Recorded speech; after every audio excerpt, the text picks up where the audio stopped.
two of the principals were not there.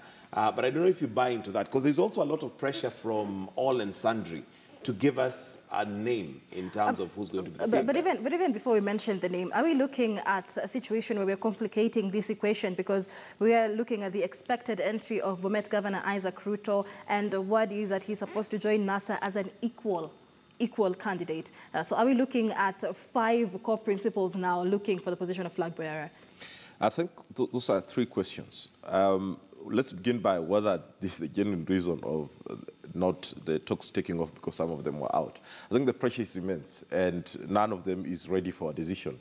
For a fact, one of them was out, but he was already back. And I think the issue of Raila Odinga being out of the country in South Africa is quite calculated. They may have not wanted to say we calling off the talks because we are not ready. So they are spin doctors must have had to look for a reason to justify that the talks were to be done, and it's genuine that some gentlemen were out of the country.